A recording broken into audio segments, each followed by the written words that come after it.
오늘 여러분들에게 봉독해 올린 신명기 25장 17절부터 19절까지 말씀을 본문으로 해서 아말렉을 지워버려라, 아말렉을 지워버리라, Erase the Amalekites, 이 아말렉을 이 땅에서 쓸어버리라고 하는 그런 하나님의 말씀을 제목으로 오늘 여러분과 같이 은혜를 나누고자 합니다.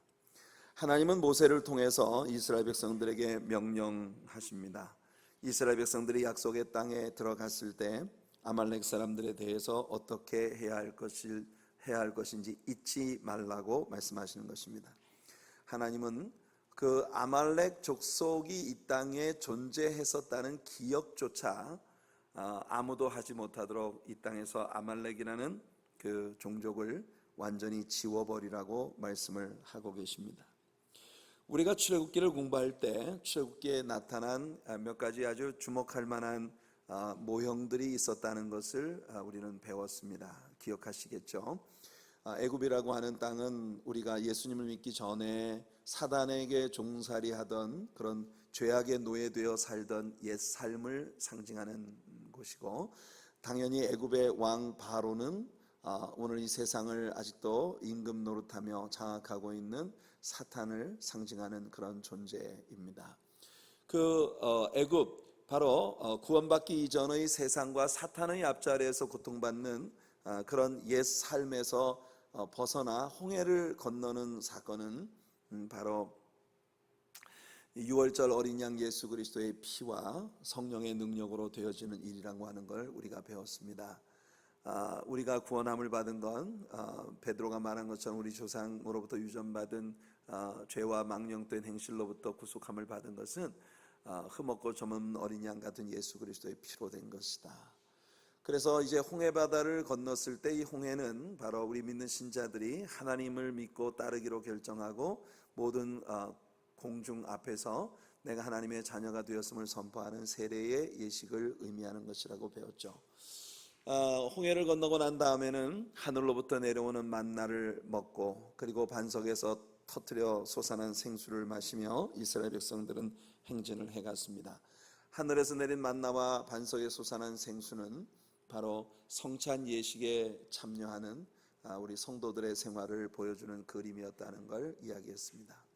안타깝게도 이 광야에서의 생활은 그 carnal Christian life, 예수님을 믿는다고 고백하고 교회는 다니지만 아직도 영적으로 온전히 거듭나지 못한 채 육신적인 성향의 지배를 받는 육신적 신자의 삶을 살아가는 모습을 보여주었고, 요단강은 우리가 죽음을 통과해서 천국에 가는 그런 과정을 보여주는 것이 아니라 성령으로 거듭나서 중생의 체험을 하고 하나님 앞에 순종이 있는, 그래서 순종하여 싸워서 이기는 것마다 내 것이 되어지는 하나님의 상급을 누리는 가나안에서의 삶을 우리들에게 보여주는 그런 그림이라는 것입니다. 따라서 가나안은 천국의 그림자가 아닙니다.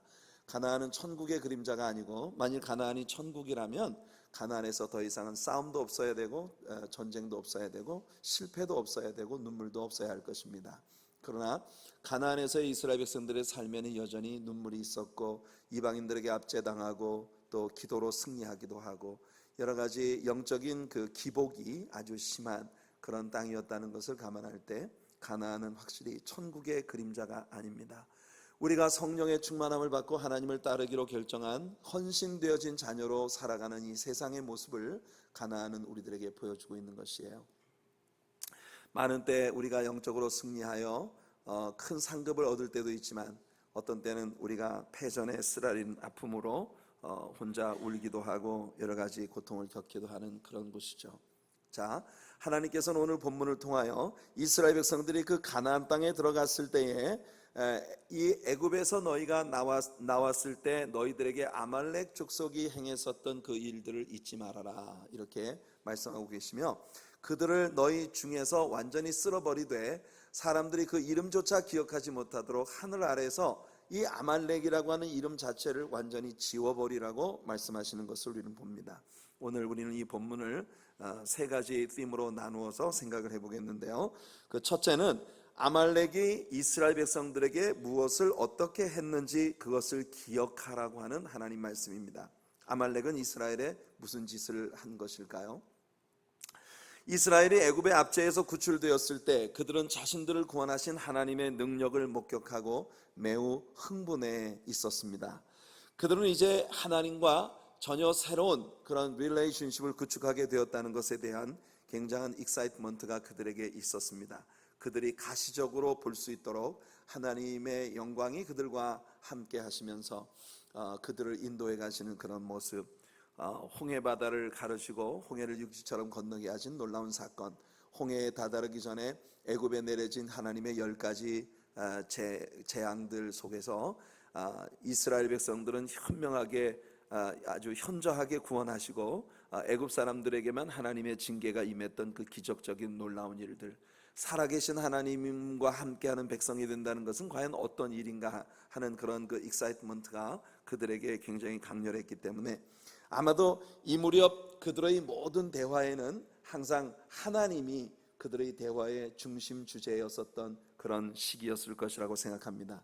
하나님의 역사와 그가 행하신 기적들, 그가 지금도 우리 가운데 살아계시다는 이 놀라운 사실에 대한 많은 이야기들을 언제나 그들은 그들의 대화 가운데 나누고 있었을 것이라는 거죠. 그들은 하나님을 향한 사랑에 흥분되어 있었습니다. 그러나 수년이 지난 후에 하나님은 오늘 우리가 읽은 이 본문 가운데에서 이스라엘 백성들에게 말씀을 하실 때에 이스라엘 백성들에게 너희가 애굽에서 방금 나왔을 때 너희들 안에 있었던 그 큰 감동은 지금 다 어디에 있느냐고 이스라엘 백성들에게 물으셔야만 하는 그런 상황이 그들에게 전개되고 있는 것입니다. 어떻게 보면 이스라엘 백성들에게 일어난 이 내면적인 변화는 한 사람이 예수님을 믿고 신앙생활을 지속해 나가면서 경험하게 되는 그런 영적인 내면의 경험을 보여주는 그런 그림일 수 있습니다.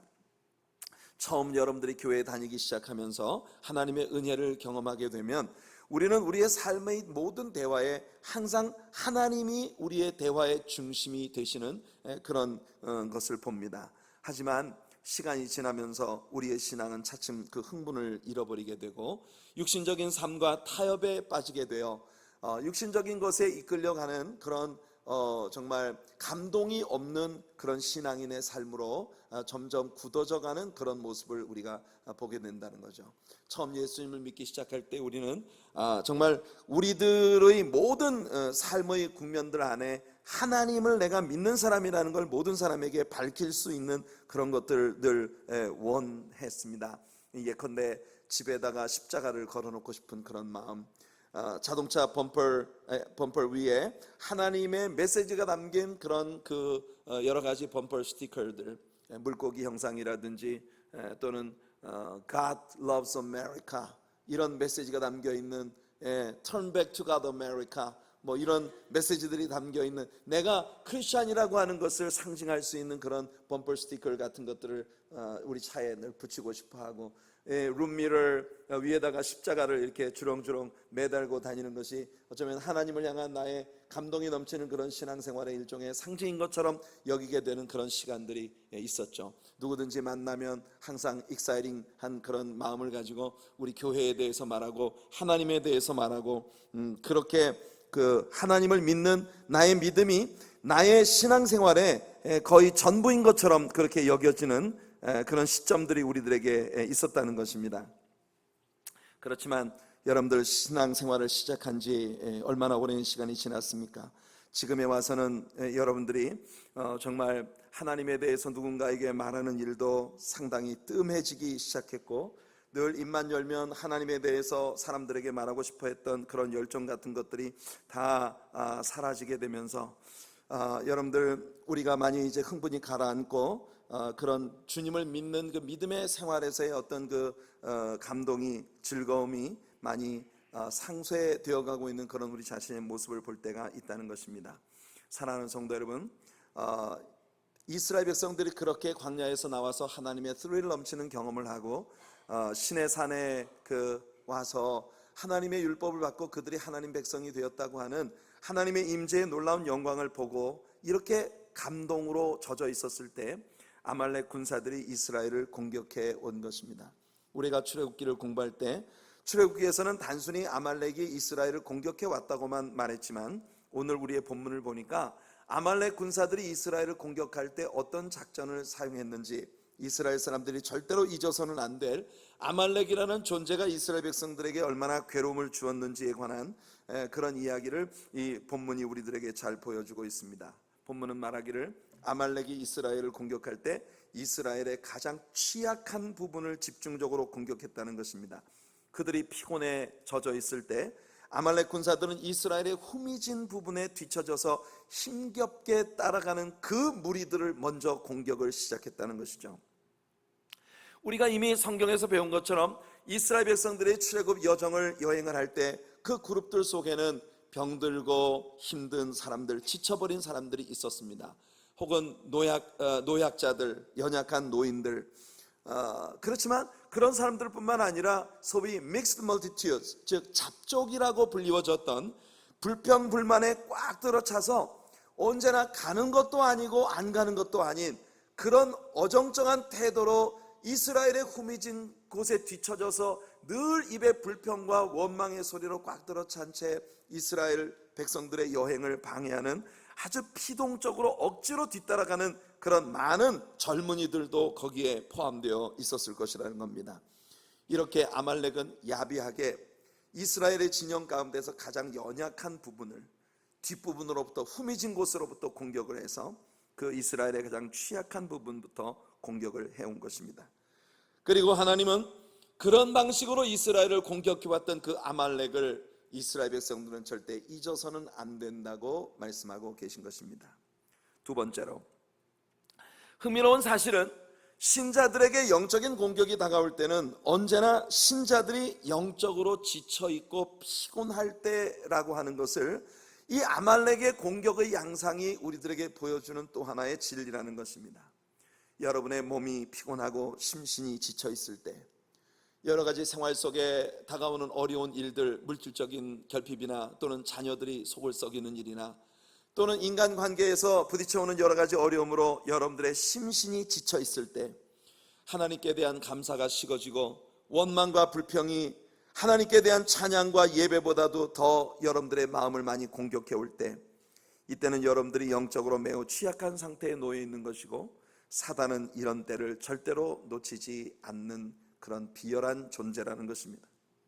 언제나 사탄의 공격은 육체로부터 시작이 된다는 걸 잊지 마십시오.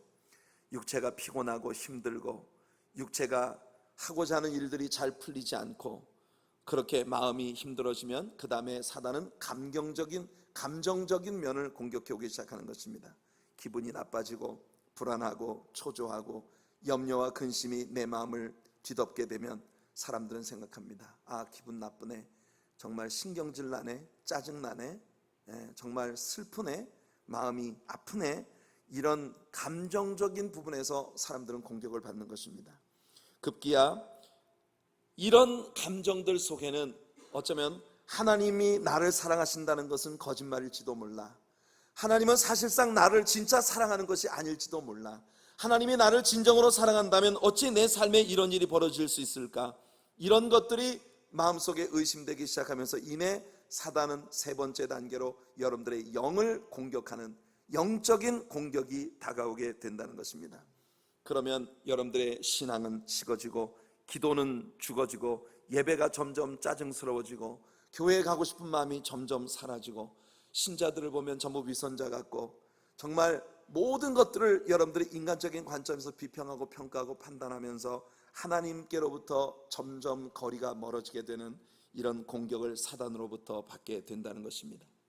사단은 이렇게 여러분의 취약한 부분이 어디인지를 집중적으로 찾아내서 그것을 물고 늘어지고 그것을 공격함으로 결국 여러분들의 영혼 안에 있는 하나님의 큰 축복과 은혜들을 다 도둑질해가고 여러분들의 마음이 싸늘하게 식어진 채 그렇게 정말 살아있어도 실제로 살아있는 것이 아닌 것 같은 시체 같은 그런 모습으로 전락해버리게 만들 수도 있다는 것입니다.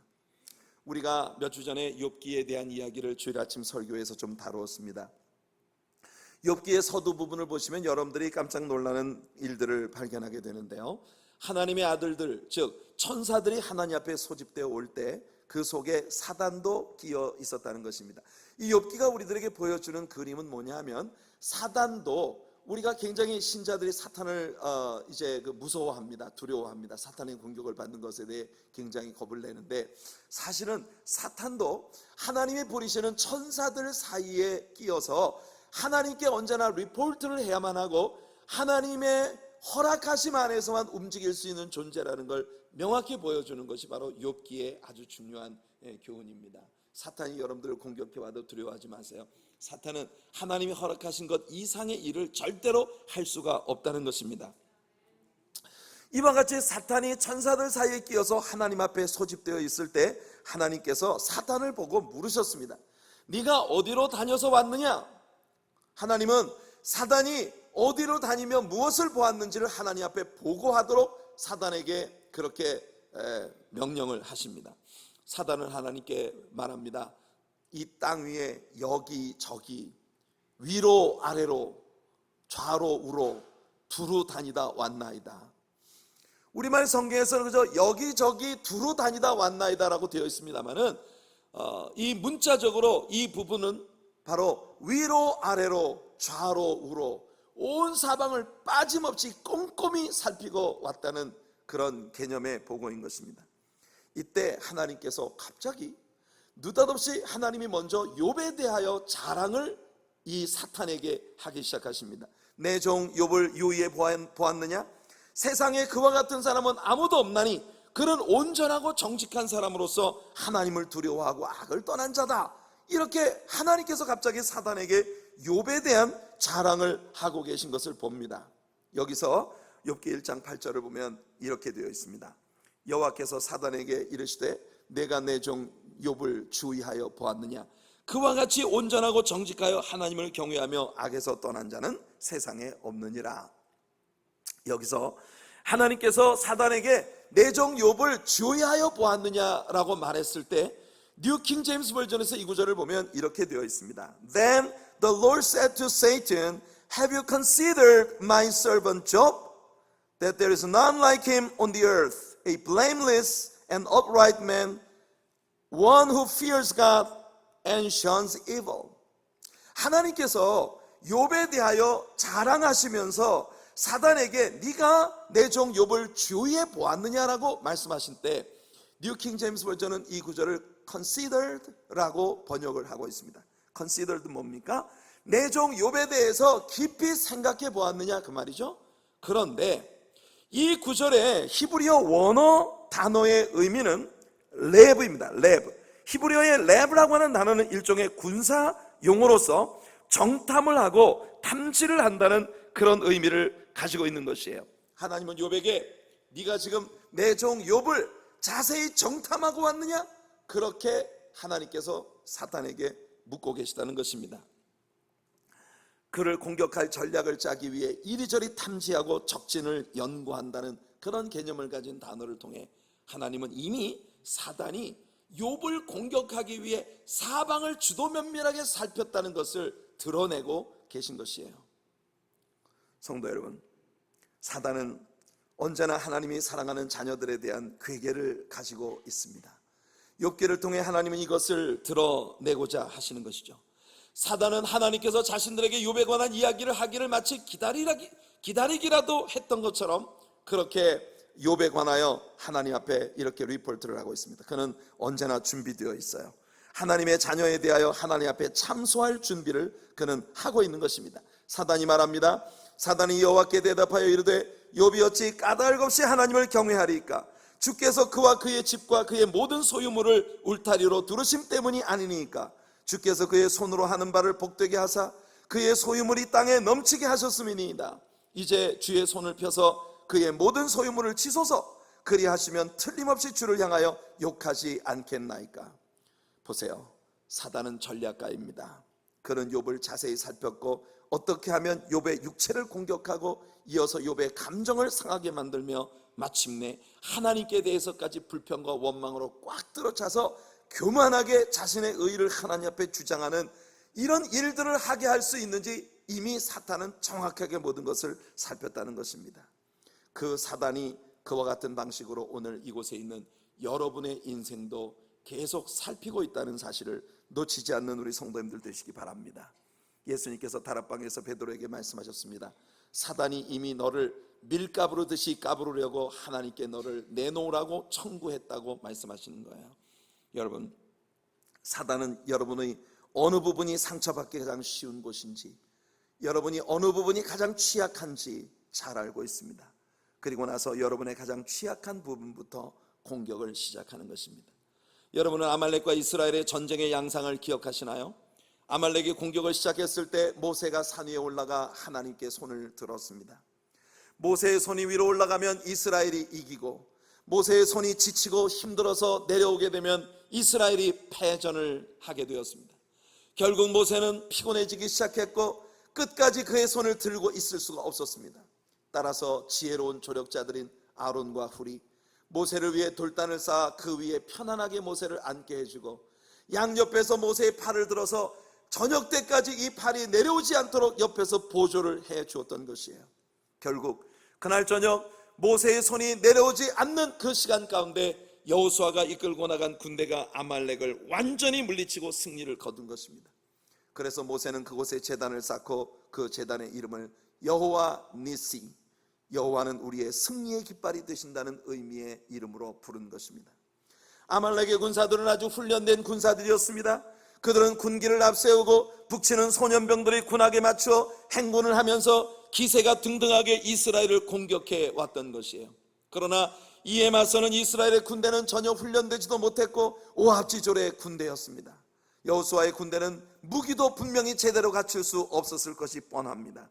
필경 막대기를 들고 돌이나 던져가면서 그렇게 아말렉 군대와 싸우러 나갔겠죠. 하지만 그들은 하나님의 군대였다는 것입니다. 그들은 하나님의 깃발 아래서 그들의 전쟁을 주도하시는, 앞장서 가시는 하나님을 바라보며 그분의 인도하심 안에서 전쟁을 하는 사람이었다는 것이죠. 지난 수요일 저녁 우리는 우리 단기 선교사님들의 선교 보고와 함께 그 보고의 말미에 잠시 나누었던 말씀을 통해 신명기 20장 1절로 4절까지의 말씀을 나눈 바 있습니다. 이 말씀 속에서 하나님의 이스라엘 백성들에게 그렇게 말씀하셨습니다. 너희가 가나안 땅에 들어가 살다가 전쟁이 일어나서 막상 너희들이 전쟁을 하려고 나갔는데 가보니 너희들의 대적이 너희들보다 수가 많고 강한 무기로 무장되어 있는 강력한 군사라고 한다면 어떻게 해야 될 것이냐? 첫째, 하나님 말씀하십니다. 너희는 두려워하지 말아라. 나 여호와가 항상 너희와 함께 함이니라. 사랑하는 성도들, 하나님은 이스라엘 백성들에게 두 가지를 하지 말라고 합니다. 첫째, 네 자신 보지 말아라. 한숨밖에 나올 것 없다. 둘째, 원수들이 강하다는 거 보지 말아라. 겁에 질릴 것밖에 없다. 오직 너희들과 함께하는 나 여호와를 바라보아라. 여호와 하나님만 의지하여라. 내가 너희들에게 승리를 주는 여호와 하나님이다. 오늘 이 말씀은 우리들에게도 유효하다고 확신합니다. 여러분들이 누구의 군대인지만 분명하게 하십시오. 여러분들의 전쟁에 여러분을 이끄는 대장이 누구신지를 분명히 하시기 바랍니다. 우리와 함께 하시는 분이 누굽니까? 세상의 소망이 되고 천국의 기쁨이 되는, 모든 우리의 슬픈 마음과 피곤함과 곤고함에서 우리를 건져주시는, 우리를 위해 피 흘려 죽으신 예수 그리스도가 우리의 전쟁에서 우리를 이끄는 대장이 되신다는 걸 믿으시기를 예수님 이름으로 축원해 드립니다. 그래서 요한은 요한일서 4장 4절에서 말합니다. 자녀들아, 너희는 하나님께 속하였고 또 그들을 이기었나니 이는 너희 안에 계신 이가 세상에 있는 자보다 크심이라. 할렐루야. 우리와 함께 하시는 이가 세상에 있는 자보다 크십니다. 사무엘상 17장 45절에 바로 이 원리를 알고 있는 다윗이 그 어린 나이에 어떻게 거대한 골리앗을 물리칠 수 있었는지 우리에게 보여주는 다윗의 선포가 나옵니다. 다윗이 블레셋 사람에게 이르되 너는 칼과 창과 단창으로 내게 오니와 나는 만군의 여호와의 이름 곧 내가 모욕하는 이스라엘 군대에 하나님의 이름으로 내게 가노라. 할렐루야. 그는 그와 함께 하시는 하나님을 보았고 그 이름으로 적진을 향해 달렸던 것입니다. 전쟁은 여호와께 속한 것인지 그가 오늘 너를 내 손에 붙이시리니 내가 내 목으로 하늘 나는 새들에게 내 몸뚱이로 땅의 들짐승들에게 먹이로 주리라. 믿음으로 사는 사람의 모습이 어떤 것인지를 이 1년의 성경 말씀들이 우리들에게 잘 보여주는 것입니다. 하나님은 아말렉과 싸워야만 했던 이 전쟁을 잊지 말라고 말씀하십니다. 아말렉을 기억해라. 아말렉의 작전이 무엇이었는지 기억해라. 아말렉과의 싸움을 기억해라. 잊지 말라는 것입니다. 하나님이 여기에 이렇게 덧붙이고 계십니다. 출애굽기 17장 14절로 16절을 보시면 여호와께서 모세에게 이르시되 이것을 책에 기록하여 기념하게 하고 여호수아의 귀에 외워 들려라. 내가 아말렉을 없이하여 천하에서 기억도 못하게 하리라. 모세가 제단을 쌓고 그 이름을 여호와 니시라 하고 이르되 여호와께서 맹세하시기를 여호와가 아말렉과 더불어 대대로 싸우리라 하셨다 하였더라. 그래서 오늘 마지막 세 번째 우리들의 them은 하나님께서 아말렉을 이 땅에서 완전히 지워버리라고 하는 그런 명령을 이스라엘 백성들에게 주셨다는 것입니다. 아말렉과의 대를 이은 우리 하나님이 선포하신 대를 이어 내가 아말렉과 싸우리라는 그 영적 전쟁의 양상을 우리는 기억해야 합니다. 사무엘상 15장 1절로 23절에 보면 이스라엘의 역사 가운데 아말렉과 싸웠던 마지막 전쟁의 이야기가 나옵니다. 하나님께서 사무엘을 보내셔서 사울에게 마지막 찬스를 주셨습니다. 네가 아직도 나를 두려워하고 있다는, 네가 아직도 나의 종이라는 것을 증명할 수 있는 마지막 기회를 줄게. 그것은 아말렉이 애굽에서 나오던 이스라엘에게 행한 일들에 대해 사울을 보내셔서 벌하려 하신다는 것이 하나님의 말씀이었습니다. 가서 아말렉을 쳐서 그들의 소유를 남기지 말고 진멸하되 남녀와 소아와 젖먹는 아이와 우양과 낙타와 나귀를 죽여라 라고 하나님 말씀하십니다. 사울이 군사를 모았습니다.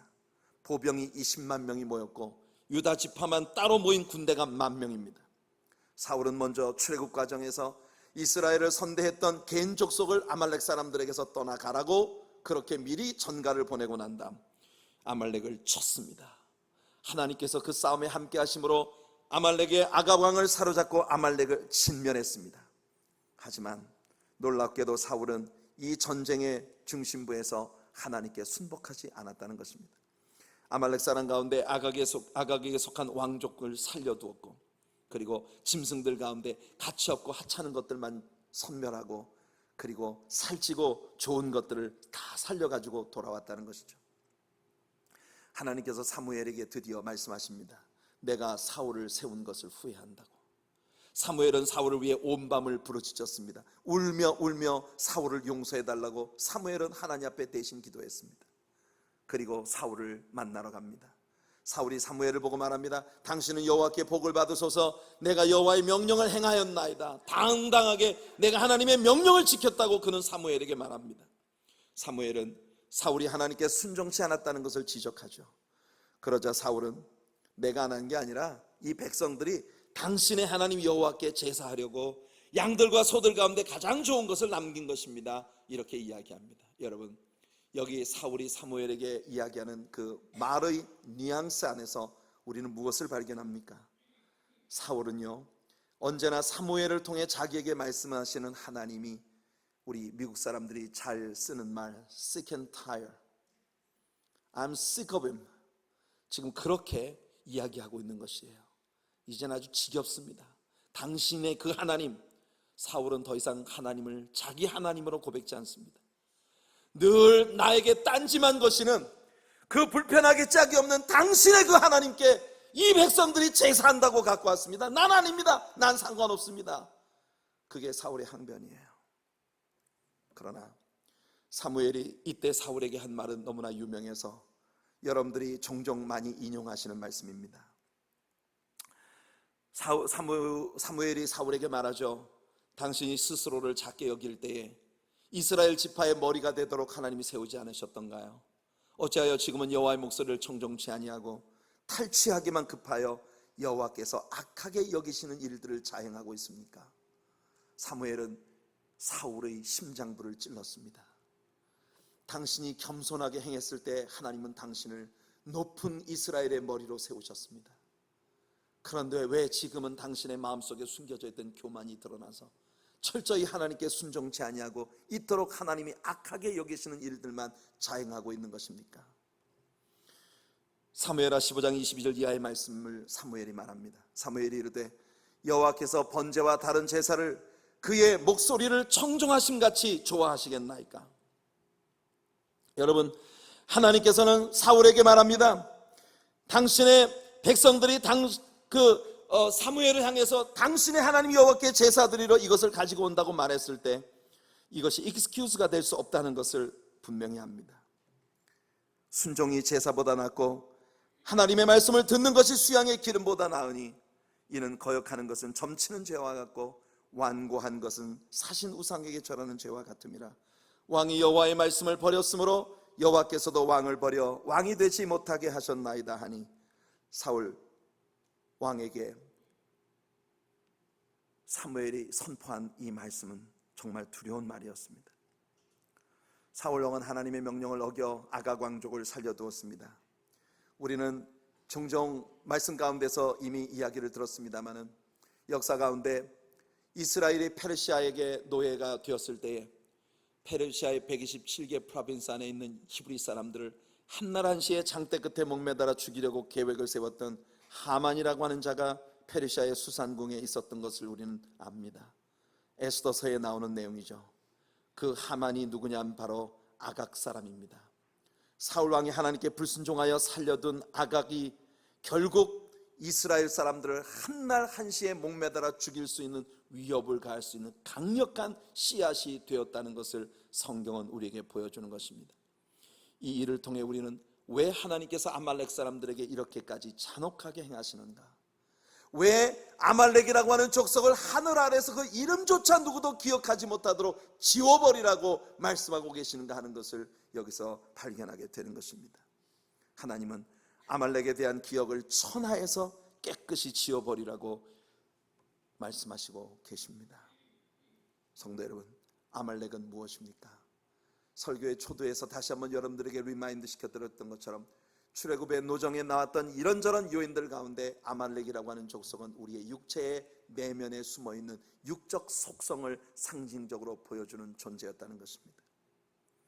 혹 여러분, 아직도 여러분들의 내면에 아직도 여러분들이 지워버리지 못한 육적 속성들이 혹 살아있는 것은 아닌지요? 어떤 사람에 대한 분노, 지워지지 않는 미움, 여러분의 기도를 가로막고 있는 그 여러분들을 교만하게 만드는 어떤 자만심, 무엇입니까? 만약 여러분의 직업이 아말렉에 속한 것이라면 과감히 그 직업을 내려놓을 수 있는 그런 하나님의 자녀로서의 용기가 여러분들에게 있을 수 있을까요? 성도 여러분, 그렇게 하나님 자녀가 되기 위해 하나님을 기쁘시게 하지 못하는 나의 내면에 숨겨진 모든 것들을 내려놓을 수 있는 여러분들 되시기를 축복합니다. 여러분이 가지고 있는 취미, 여러분이 좋아하는 그 무엇들, 그 무엇이라도 그것이 하나님께 속한 것이 아니라 여러분들의 육적 속성인 아말렉에 속한 것이라면 그 모든 것들을 오늘 내려놓을 수 있게 되기를 축복합니다. 오늘 여러분 고단하신가요? 많이 피곤하십니까? 오늘날은 인생을 산다는 것 자체가 심히 혼곤하고 피곤한 그런 세상입니다. 이민자들로서 이 땅에 사는 것이 가면 갈수록 각박해지고 어렵습니다. 여러분들 만나 대화를 나누다 보면 모든 분들이 천편일률 80년대 참 좋았어, 돈을 얼마나 많이 벌었는지 그냥 세지도 못하고 자루에 꾸역꾸역 주워 담았다는 이야기들을 하십니다. 그런 호황을 누리는 때가 우리들에게 있었는데 지금은 모든 게 너무 안 좋아. 제가 뉴욕에 목회를 하러 처음 왔을 때 우리 집을 새로 얻어서 집에 집어넣을 가구를 사러 어떤 가구점을 방문했는데 가구점 사장님이 이 근처에 있는 어떤 교회의 장로님이세요. 그분이 절 보고 그렇게 말씀하시더라고요. 목사님, 뭐 하러 왔습니까? 좋은 시절 다 지난 년에 올라면 좀 일찍 오던지, 좋은 시절 다 지나고 뉴욕과 뉴저지에 남아있는 건 전부 피곤한 것뿐인데 뭐 이런 때 뭐 하러 오신 겁니까? 나한테 그렇게 물으시더라고요. 그때 전 정말 아무것도 몰랐습니다. 그때 저는 그 사장님에게 그렇게 대답했죠. 그러기 때문에 왔습니다. 지금이 그렇게 피곤하고 힘겨운 때이기 때문에, 제가 필요했기 때문에 하나님이 저를 보내셨겠죠. 이렇게 피곤하고 지친 오늘의 삶 속에 혼곤함을 느끼고 있는 우리 성도님들에게 하나님의 나라의 목표를 두라고, 하나님의 나라의 진정한 가치를 두라고, 하나님의 말씀을 가르쳐 우리 성도님들을 인커리지하게 하기 위해 다 좋은 시절이 지나가 버린 이때 하나님이 저를 이곳에 보내신 것이겠죠. 그렇게 말하면서도 저는 그게 무슨 말인지 몰랐습니다. 솔직히 말하면 저와 여러분들, 우리들의 내면에는 아직도 우리 자신이 인지조차 하지 못하고 있는 참 무서운 우리의 자아들이 숨어 있다는 것을 많은 데서 발견하게 되죠. 지난 주간에 제가 일을 치료를 받기 위해서 우리 노재인 집사님의 덴탈 클리닉을 방문을 해야 했었던 때가 있었습니다. 아침에 9W를 타고 사우스바운드로 내려가고 있었어요. 여러분들 많은 분들이 9W를 늘 즐겨 타실 테니까 잘 아시겠습니다만 9W라고 하는 도로는 거의 준고속도로에 가까운 환경을 가지고 있죠. 신호등도 별로 없고 양쪽이 숲이어서 갑자기 자동차가 뛰어들 그런 환경도 별로 없고, 그런 도로가 시속 40마일이라고 하는 건 때때로 우리를 굉장히 불편하게 만드는, 너무나 낮은 제한 속도야 이렇게 생각을 하게 만드는 때가 있습니다. 왜 이 길이 시속 40마일밖에 안 되지? 거의 고속도로 수준인데 우린 그런 생각을 자주 하죠. 저는 자동차를 운전하면서 되도록이면 스피드 리밋을 늘 지키려고 애를 씁니다. 워낙 제가 독일에서 목회를 하면서 시속 220km 되는 그런 스피드로 아우토반을 운전하고 다니던 사람이라, 사실은 미국에 와가지고 미국의 도로에 운전을 하다 보면 스피드업 한다는 것이 많은 때 굉장히 저를 두렵게 합니다. 왜냐하면 환경이 스피드업해서는 안 될 환경들이 너무 많이 보이기 때문에. 그래서 제가 40마일 그 도로를 한 40마일에서 42마일 사이로 그렇게 상당히 저는 양호하게 운전을 했어요. 40마일 도로를 제가 30마일로 간 것도 아니었단 말이죠. 한참 운전을 하고 있는데 갑자기 제 룸미러에 딱 들어오는 것이, 룸미러를 꽉 채우는 트럭이 한 대 제 자동차 바로 뒤에서 숨이 콱 막힐 만큼 저를 밀어붙이고 있는 거예요. 아니, 이 차가 저를 받을 것처럼 득달같이 달려들더라니까요. 저 사람 뭐지? 난 지금 내가 속도계를 보니까 정확히 난 스피드 리밋을 지키고 있단 말이죠. 그런데 이 차를 가만히 보니까 막 짜증이 머리 꼭대기까지 나서 나를 막 어떻게 해치우고 싶어 미치는 거예요. 그런 얼굴을 딱 보니까 젊은 사람이에요. 20대 한 중반이나 돼 보이나? 그런 사람이 이 트럭을 운전을 하고 제 뒤에 달라붙어 갖고, 보니까 입이 연신 계속해서 무슨 아주 불미스러운 언어들을 말하고 있는 것처럼 보입니다. 야, 저 사람 내가 이 앞에 질레 가다가는 저 사람이 날 와서 받아버리게 생겼다, 이런 생각이 들었어요. 정말 두려운 마음이 들더라고요. 한 5분 정도를 그렇게 제가 룸미러로 계속 그 사람을 살피는데 이리 빠지려고, 그게 편도 1차선 아닙니까? 추월을 할 수 없는데 저를 막 패싱을 하려고 막 이리 빠졌다 저리 빠졌다. 나중에는 두려워서 안 되겠어요. 그래서 제가 자동차를 옆으로 싹 풀오버를 하고 그 차를 먼저 보내고 가야 되겠다. 그래서 제가 이제 옆으로 자동차를 이렇게 천천히 스피드 다운해서 빠졌어요. 슬로우 다운해서 빠졌는데, 이 차가 제 옆을 지나가면서 완전 그 차는 분명히 스틱 시프트예요. 엔진 소리를 내면서 저에게 겁을 주는 거예요. 그러면서 제 자동차 앞으로 바로 팍 뛰어들어와 가지고 제 차를 금방 받을 것처럼 그렇게 겁을 주면서 막 하면서 그 사이드 윈도우를 내리고 막 손으로 제가 도저히 재현할 수 없는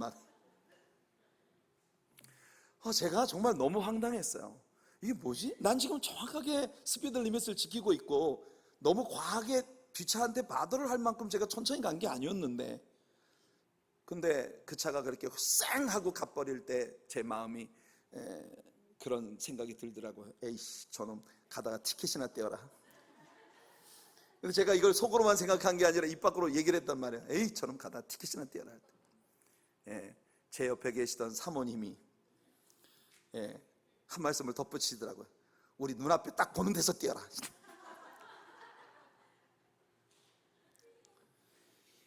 혹시 아마 길에서 만난 저를 불편하게 하는 그 불쌍한 영혼을 보고 여러분들이 아마 우리 목사님이니까 굉장히 연민이 가득한 마음으로 저 불쌍한 영혼을 용서해 주시옵소서 이렇게 하나님께 기도했을 것이라고 여러분들은 잠옷 기대하실지 모르겠지만, 저나 저와 함께 사는 여성분의 마음속에 있는, 우리들의 내면에 있는 그 독한 면이 그럴 때 드러나는 것입니다. 우리는 여러분 제법 점잖게 많은 것을 감추고 있지만 우리들의 내면엔 아직도 변화되지 못한 우리의 자아들이 숨쉬고 있습니다. 이런 것들이 많은 때 우리 자신을 피곤하게 하고 힘겹게 하는 것이죠. 성도 여러분, 솔로몬이 무릇 지킬 만한 것보다 더욱 내 마음을 지키라는 이야기는 바로 그런 의미가 아닐까 싶습니다. 여러분들의 육체가 피곤할 때 여러분들의 감정을 상하게 하고, 감정이 상할 때 여러분들의 영적인 하나님을 향한 신뢰를 무너뜨려서 영적으로 하나님과 점점 멀어지는 사람이 되게 만드는 그와 같은 공격이 여러분들에게 다가올 때, 사랑하는 성도 여러분, 우리가 해야 하는 것은 무엇일까요? 우리는 세상 모든 다른 곳을 바라보지 말고 나의 내면에 아직도 숨어있는 아말렉을 찾아내어 그 아말렉을 예수님의 십자가에 못 박아버리는 그런 은혜가 있기를 예수님 이름으로 축원해 드립니다. 아말렉을 살려두면 아말렉이 점점 자라 우리를 죽이게 됩니다. 그게 육적 속성이에요. 우리 같이 찬양합시다. 주는 완전합니다. 주보 11페이지에 나와 있는 말씀 찬양입니다.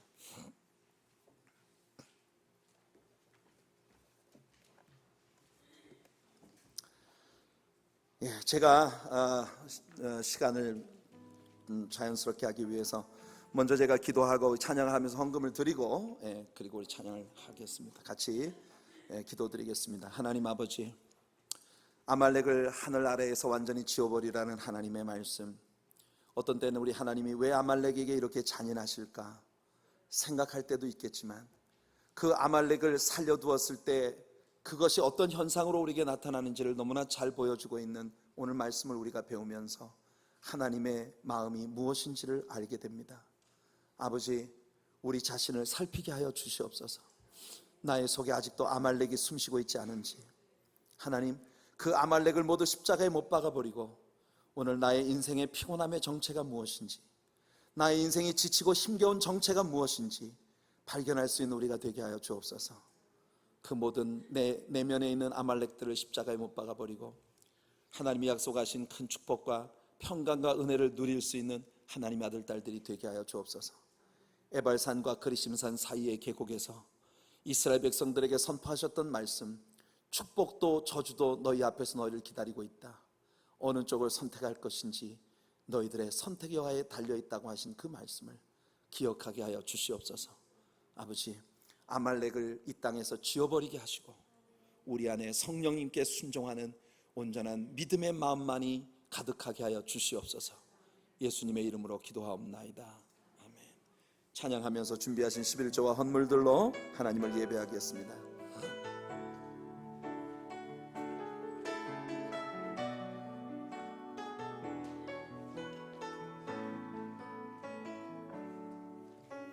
주여, 우린 연약합니다.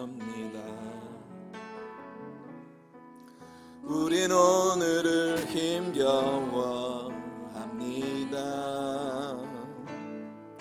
주 뜻 이루며 살기에 부족합니다. 우린 연약합니다. 주여, 우린 넘어집니다. 오늘 하루 또 실수합니다. 주의 긍휼을 구하는 죄인입니다. 우리 주만 바라봅니다.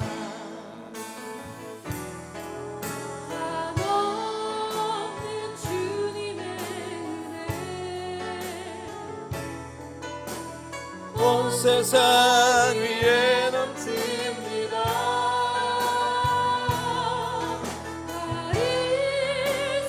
없는 그 영광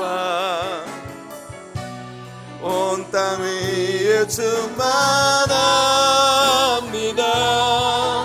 주님만이 길이 오니 우린 그 길 따라갑니다. 그날에 우리를 이루신 주는 완전합니다.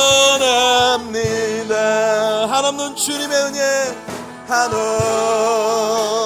주님의 은혜,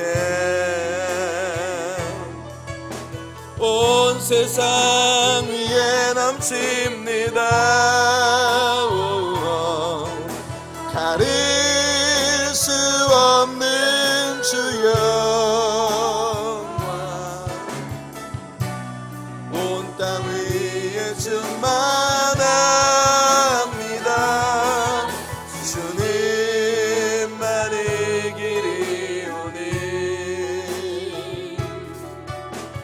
우린 그 길 따라갑니다. 그날에 우릴